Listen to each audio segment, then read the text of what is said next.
Specialized Epic 8. We spent the last few years on the previous model, Epic and Epic Evo, and in theory, this new model improves quite a few aspects from the old design. Join me today in taking a deeper dive on all the features of the new frame, and I'm gonna give you the good, the bad, and the ugly about this design. And if you stick to the end, you'll know exactly what I think, that this is one tiny step away from being that perfect light trail cross-country race bike. Epic 8 refers to the fact that this is the 8th incarnation of the Epic bikes. I have a large frame.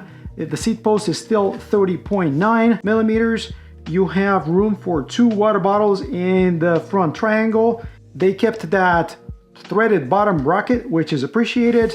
You have integrated protection on the down tube, and that includes film all the way up the down tube that now is a lot fatter. Chain stays are 435 millimeters for all sizes. This is an UDH frame, and the frame can accommodate chain rings up to 38 teeth and both 52 and 55 millimeter chain lines depending on your preference. And I promised you folks the good, the bad, and the ugly, and number one on the good side would be the cable routing through these ports right here on the headset, very similar to Santa Cruz. This allows you to run the brakes moto style if you want to, and yes, you do have 2 dedicated tubes going through the down tube. That is the in-frame storage. I like to be able to carry stuff around if I have to, and they mentioned that this version 4 of the SWAT is the most advanced they've had yet.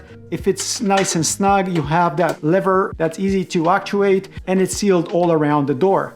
With the frame, you're gonna get this SWAT box bag. You're gonna get this MRP made chain guide that attaches nicely right in here. And you're also gonna get this 2-part bushing for the shock that allows you to set up the frame on the high or the low position of the shock, meaning that you're gonna play with the angles of the seat tube and head tube by 1/2 degree and the bottom bracket height by 5 millimeters. And that's my last point about the good design of the new frame. They don't mess around much with the angles. Everything is within millimeters or 1/2 degree from the previous model, which I can tell you that we really truly enjoyed. But now let's take a look at the bad elements of this new design, starting with the weight of the new frame. Consider that a large frame is about 50 grams heavier than a medium, and obviously I have the through axle installed, I have the seat collar installed, you have the shock hardware attached here, and I already mentioned the frame protection that comes standard with this. And the weight of this frame is 1930 grams. That is without a shock. Now consider a shock like this, that the lightest is probably 260, 270. 1930 plus 270, that's 2200 grams frame, and that is for the standard Fact 11M carbon that we mortals can afford. When they're talking about the 76 grams lighter frame, they're obviously talking about the S-Works. That is supposed to be 1840 grams for a large frame like this. That's including the shock.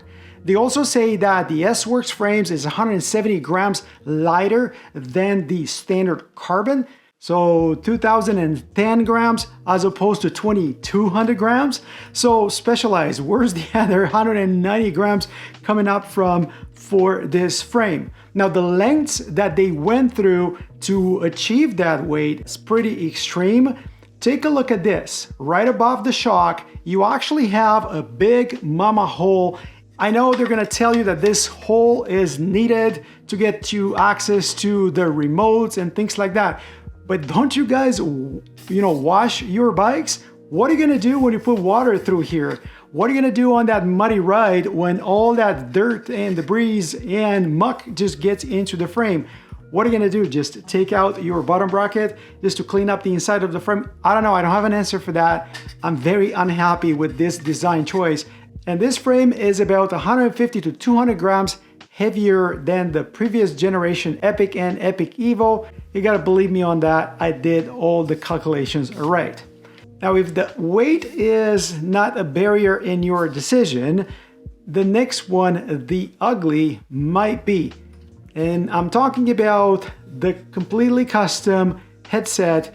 It looks like Specialized reused the cable through headset design of the Epic World Cup that has a knock block in it and multiple parts that allow you to run this bike as a cable through the headset in case of the S-Works models, or with this new cover that has no holes in it, you can run your cables through the ports and just reuse the headset with all their little parts.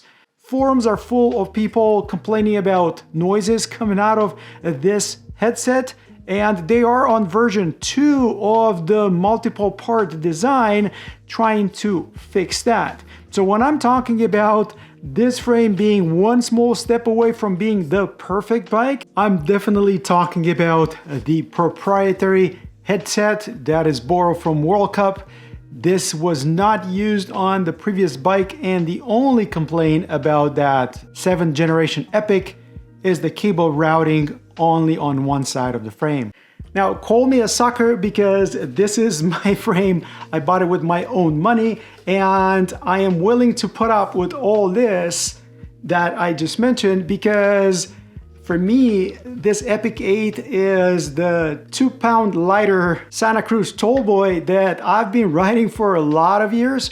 I love that bike, but this has the potential to be a light trail bike when you need it, a cross-country race bike when you need it. You have a 120 millimeter travel in the back. You can build it with 120 fork as an Epic or 130 fork as an Epic Evo, and that is what I plan to do.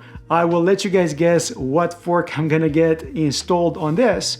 Specialized says that this pedaling platform is 20% better than the outgoing generation. They also say that the kinematics of the new frame absorb shocks better by 12%, whatever that means. But overall, really looking forward to building this. I am curious what you guys think about the Epic 8. Is this an evolution of the previous model? Do you have any experience with this or the previous model? Let us know in the comments below. Let me know if you have comments or questions about this frame. Hope you found this informative. I hope you liked it. If you did, don't forget to like, subscribe, and comment because you really want to know what I'm building this bike with. So cheers, guys. Cheers.